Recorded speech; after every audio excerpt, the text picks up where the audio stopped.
नमस्कार जय जगन्नाथ शुभ सकाळ आसंतु नजर पकाइबा आज केतेगुड़िए गुरुत्वपूर्ण खबर उपरे। हिताधिकारी ई केवाईसी अवधि वृद्धि कले सरकार। राज्य में पीडीएस हिताधिकारी आधारयुक्त ई केवाईसी अवधि को सरकार आउ 2 मास वृद्धि करिसेंती। एही अवधि आसंता डिसेम्बर 31 तारिख पर्यंत वृद्धि करा जायछि।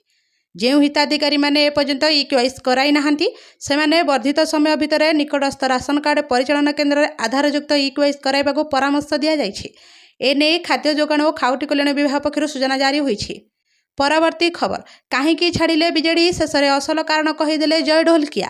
बीजेडी छाड़ा नहीं जय ढोलकिया विस्फोरक बयान देइछन्ति। जय कहिछन्ति बापा असुस्थ थिला बेले बीजेडी पचारिला नहीं। जो नेता पार्टी रे जीवन सारा रहिले तांको ना फोन कले ना सहयोग। बापांको दशाह कार्यक्रम प्रस्तुति बैठक रे भी मते डका जाई नथिला।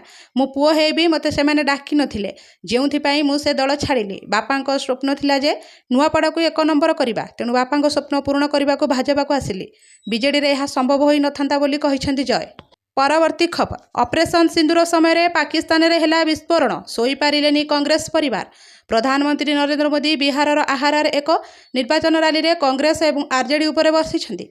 से कहिछन्ति ऑपरेशन सिंदूर सफलता देश में मनोबल को वृद्धि करिथिला किंतु विरोधी दल गुड़िक एथिरे खुशी नथिले। से कहिथिले जे कांग्रेस और एहार सहयोगी राष्ट्रीय जनता दल ऑपरेशन सिंदूर उपर असंतुष्ट थिले। गांधी परिवार उपरे कठोर आक्रमण करी से कहिथिले पाकिस्तान में विस्फोरण घटी किंतु कांग्रेस राज परिवार निद हजिगला। पाकिस्तान और कांग्रेस बड़ बड़ नेता माने ऑपरेशन सिंदूर आघात एपर्यंत मुकुली पारि नाहांती। मोदी कहिछन्ति आरजेडी और कांग्रेस मध्य फाट बढ़ुछि। कांग्रेस सहित परामर्श न करी घोषणापत्र प्रकाश करा जायछि। निर्वाचन प्रचार समय में कांग्रेस को शुणा जाउ नहीं। से कहिछन्ति जदि निर्वाचन पूर्व यह परिस्थिति हुए तेबे ଏହା ପରେ ଆହୁରି ଖରାପ ହେବ। से ଆହୁରି ମଧ୍ୟ कहिछन्ति जे एपरि लोकमाने बिहार कौनसी भल करि परिबे नहीं। परवर्ती खबर सेना को निर्देश देले ट्रम्प। अमेरिकार राष्ट्रपति डोनाल्ड ट्रम्प आउ एक विवाद सृष्टि करिसेंति। गोटिए पटे अमेरिका भेनेजुएला सहित लड़िबा को प्रस्तुत थिबा बेले अन्यपटे से तांको सैन्य बाहिनी को एक आफ्रिकीय देश विरुद्ध में प्रस्तुत रहिबा को निर्देश दैछन्ति। से नाइजेरिया रे सामरिक कार्यानुष्ठान पे संपूर्ण प्रस्तुत रहिबा को अमेरिकार प्रतिरक्षा विभाग को निर्देश दैछन्ति। परवर्ती खबर ओडिशा रे सेमीकंडक्टर शिल्पर मूलदुआ। मुख्यमंत्री मोहन माझी नेतृत्व में ओडिशा सेमीकंडक्टर क्षेत्र में आउ पदे आगक बढ़ी। भुवनेश्वर इन्फो भैली ठारे 6M प्राइवेट लिमिटेडर भूमिपूजन समारोह शनिवार अनुष्ठित होईछि। समुदाय 2067 कोटी टंकार पुंजी निवेश ही मैन्युफैक्चरिंग यूनिट्र भित्तिप्रस्तर स्थापन करा जायछि। एही प्रकल्प कार्यक्षम हेबा द्वारा प्राय 1000 प्रोफेशनल युक्त नियुक्ति मिलियो बोली मुख्यमंत्री कहिसेंति। परवर्ती खबर सबुठु ओजनिया उपग्रह CMS-03 सफल उत्क्षेपण कला इसरो।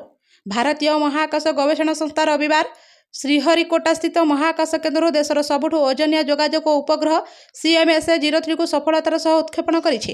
एही उपग्रह को भारतीय माटीरू जिओ सिंक्रोनस ट्रांसफर कक्षपथ को निया जाउथवा सबुठु भारी उपग्रह बोली कहा जाउछि। परवर्ती खबर लोयर बर्थ रे बसिबा सोइबा नियम को नहीं रेलबाईर बड़ परिवर्तन। भारतीय रेलबाई लोयर बर्थ संरक्षण पर नियम में गुरुत्वपूर्ण परिवर्तन करिछि। वरिष्ठ नागरिक गर्भवती महिला एवं भिन्नक्षम यात्री को प्राथमिकता दे सीट आवंटन प्रक्रिया को अधिक स्वच्छ और सहज करा जायछि। यह व्यतीत रेलबाई यात्री मानक मध्य बसिबा एवं शोइबा समय संपर्क में दीर्घकालीन द्वंद्व को मध्य दूर करिछि। परवर्ती खबर घासीराम प्रचार करि पारंती रेवंत रेड्डी। नुआपड़ा उपनिर्वाचन में प्रचार करि पारंती तेलंगानार मुख्यमंत्री। कांग्रेस प्रार्थी घासीराम तेलंगाना मुख्यमंत्री रेवंत रेड्डी भोट मागिबे। तेबे आसंता 7 तारिख में रेवंत रेड्डी सालभेटारे विशाल समावेश कर नुआपड़ा भोटर को भोट मागी पारंती बोली सूचना मिली। परवर्ती खबर धीरे धीरे बिगड़बार लगी दिल्लीर वायु अवस्था।